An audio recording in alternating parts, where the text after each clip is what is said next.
Hey, what's up, fam? Thank y'all for tuning in once again. As always, be sure to like, share, comment, and subscribe. And when you do subscribe, hit that notification bell so every time I drop a video, you will be the first to know about it.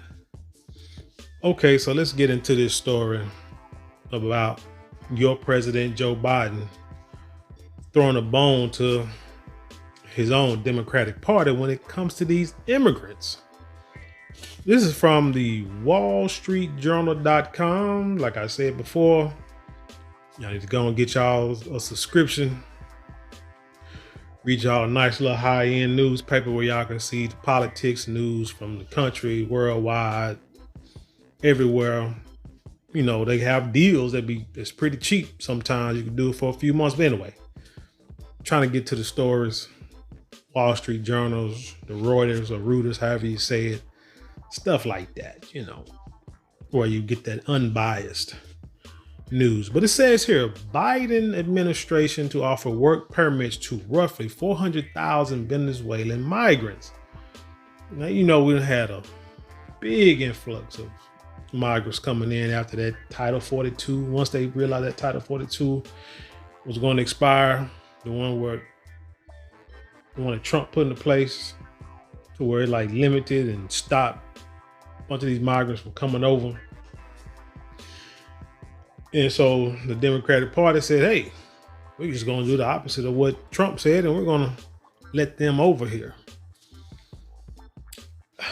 Don't understand politics too much on that level, but hey, anyway, let's get into it. It said the decision comes after Democratic city leaders urged federal government to allow migrants to work as a way to ease financial strain. Now, it's funny how they're doing it now. Hey, it's politics time. It's voting time. You got about a little over a year before the next presidential election. So the Democratic Party has to do something to make sure they keep their base and not lose so many supporters or voters. Because, they said that Biden's approval rate is steadily dropping. People just don't trust him. They don't have faith in him. But I don't know why they don't find another candidate. Hell, I think anyone would probably be better than him. But then, you got a vice president by the name of Kamala Harris. And I think they're afraid that she may become the president. And, they definitely don't want that for various reasons that I don't have to get into. But hey, that's the Democrats. I don't know what they're doing. It's whatever. But it's funny because down here just recently, within the last week or so, the mayor of Dallas changed his party from the Democrat to the GOP. Probably because of what he's saying that the Democrats are doing, and it's not helping these cities at all. So he's like, shoot, let me go on over here to the other side because they are more American-based, business-based. Let's keep the economy going. We'll take our lumps, but it's only getting worse with these Democrats. But I'm going to read a little bit of it because I want y'all to understand what I mean when I say these migrants or illegal immigrants, asylum seekers, or whatever you want to call them, are like the new crack in the black community. And I'll tell you why here in a second. It says in a significant concession to New York City Mayor Eric Adams and other blue state officials, the Biden administration has agreed to make roughly 400,000 Venezuelan migrants eligible for work permits aimed at easing the financial strain on major migrant destinations. Now, how does this ease the strain? Cheap labor, right? You got many people, many citizens who, well, let's start with this. Inflation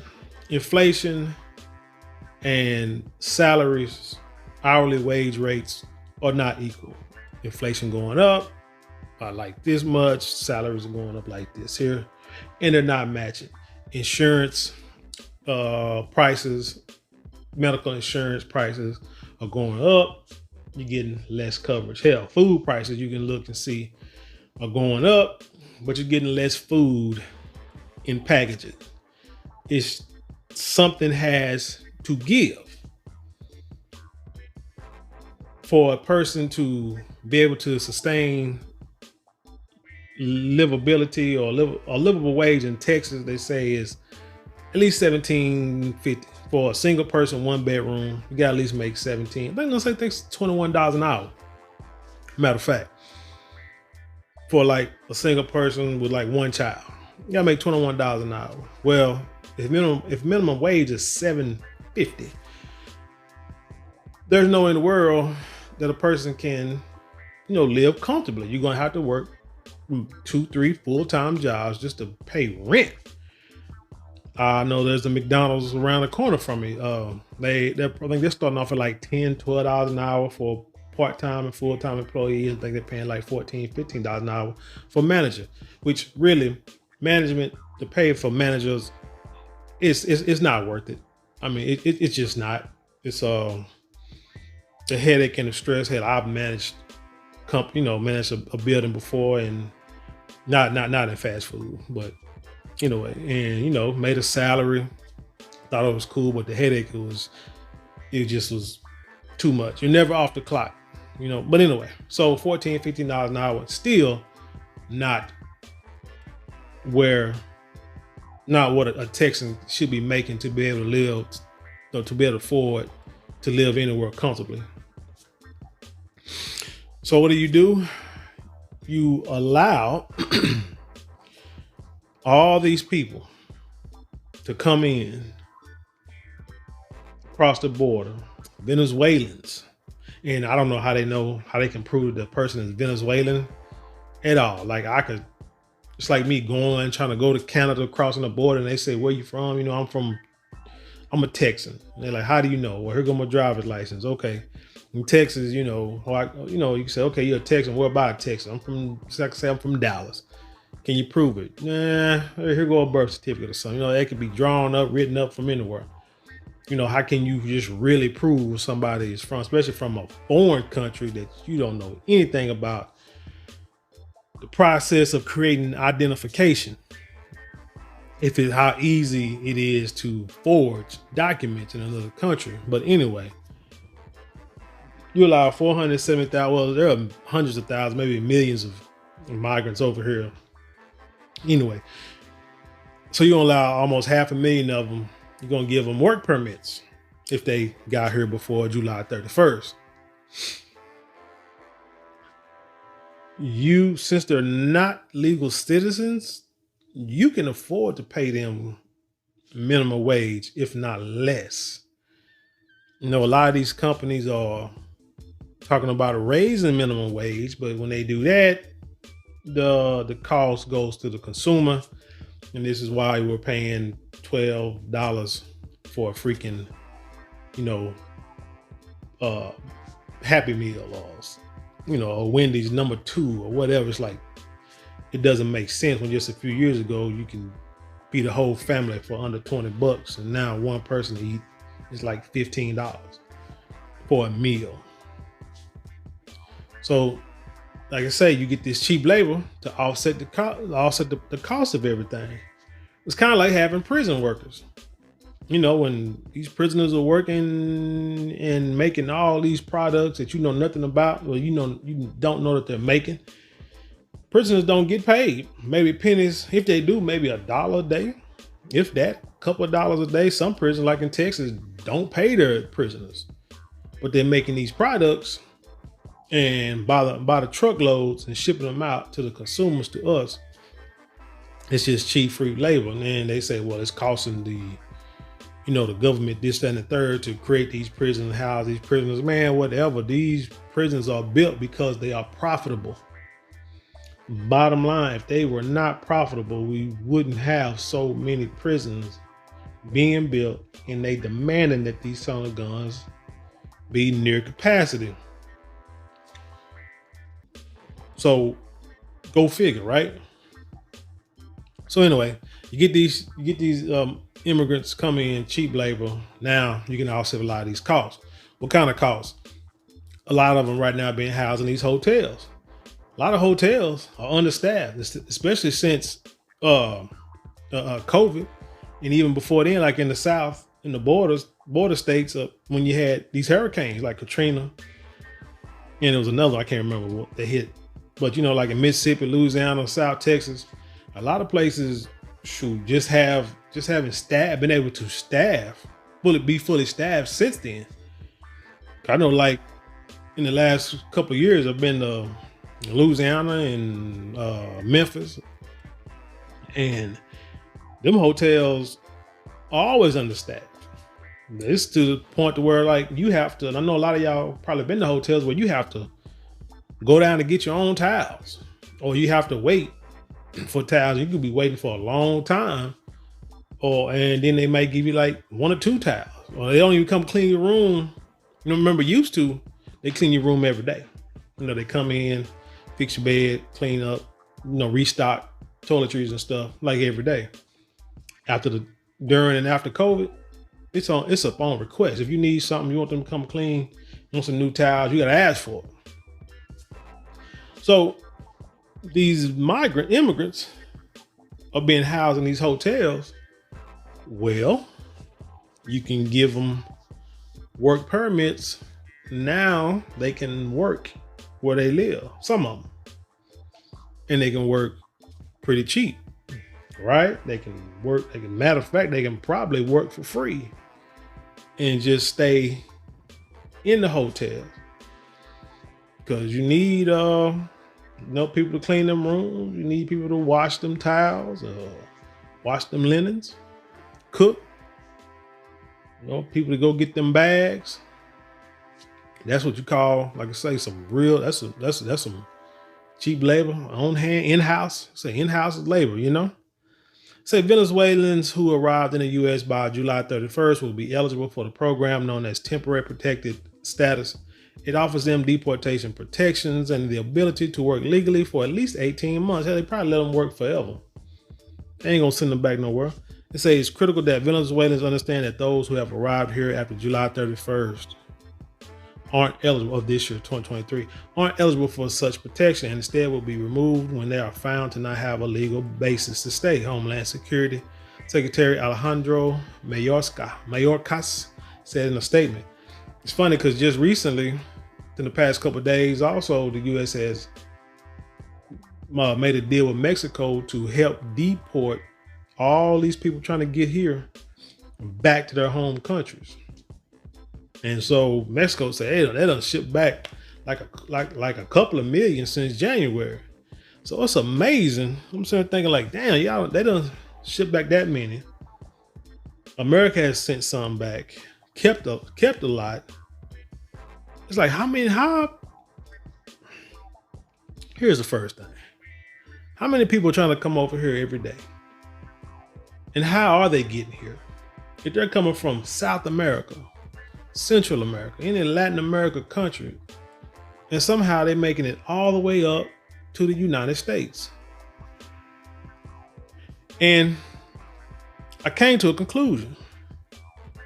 They're treating these people like cocaine, like opioids. They're smuggling them through the country. Now, how did they do that back in the day?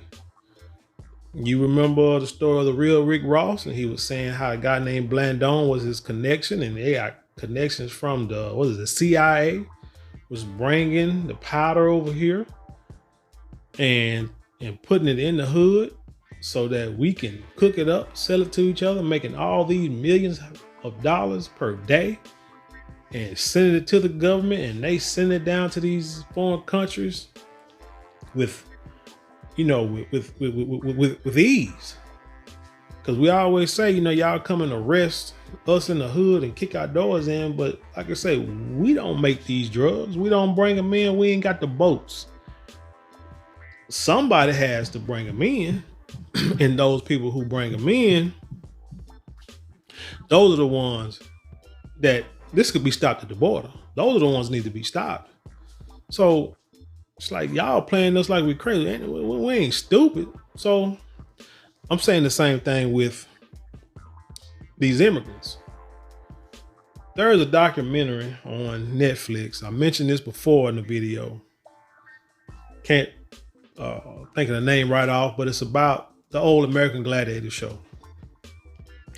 And one of the guys who was a contestant was like, nobody liked him. He got all the way, so he had a jacked up attitude, father, things like in his 30s. And he got like all the way to the semifinals or the finals, and they didn't like his attitude, and he didn't like the way they was running things. That's what happens when you get older people. Sometimes older people get smart. They see what's going on. Like, nah, you ain't finna play me like this. They're like, you want me to run these gauntlets every day and then come out try to do the championship round when that person been resting for like a week or two, and man, they're gonna no, I'm hurting. I want the rest too. He understood what was going on, and they did everything to pretty much try to get him off of there. But I can't remember the whole story. But the point is, after his performance on the show, getting work, this dude said he became a coyote, which meant he helped bring illegal people, helped them cross the Mexican border. They did it for years, made a lot of money. He said, he saw a lot of money in it, and so he went and done it and did it for years, bringing them over here. And I'm sitting here like, what in the hell? But he was saying, like, it's illegal to do it. I'm like, so how in the hell was he able to get away with that? Especially being a gringo, going from Mexico, crossing the border like that.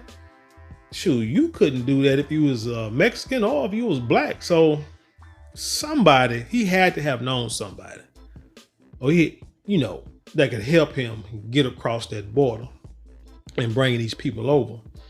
And he getting paid good money. Is he getting paid from the government, the U.S. government, or the Mexican government? Is he getting paid by cartels?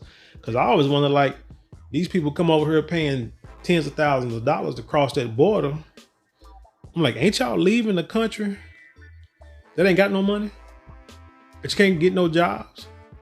Y'all are broke. That's why you coming over here to get a better life? Or somehow you come up with $20,000 to catch a van across the river? Make it make sense. So that's why I say these immigrants are like the new cocaine, because they're being brought over here. They're being dropped off into our communities, given jobs, for little or nothing, paid by the hour, and helping keeping us the lower class. Because we should be able to go somewhere, demand certain pay because we know our worth and our value. But they're like, nah, before I do that, I'm gonna just go ahead and bring this Venezuelan over here, give him a work payment, pay him little to nothing to do the same job that you do for $21 an hour. I could pay him, let's say $10 an hour. Give him a little bump above the minimum wage, and he'll take it. So to me, like I said, they smuggling these people over so they can come over here and destroy the community. Period. That's the way I see it, and that's what I think. Like I say, Biden's trying to give his people a little bone, saying he's gonna give them work visas or whatever, work permits. They can come over here and work. Like I say, it's about to be, got another year until it's time to vote for the next president. So they're desperate.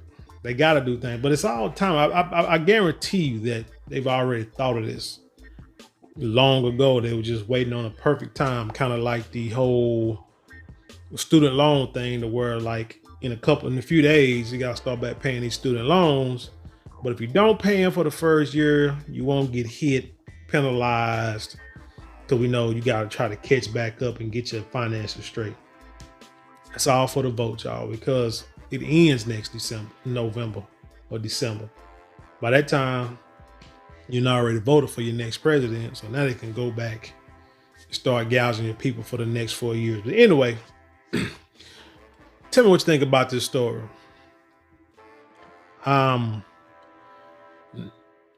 not a fan of it, because I'm just gonna say this: with the degree that I have, the career I have, I'm not worried about a Venezuelan coming taking my job. Not just yet.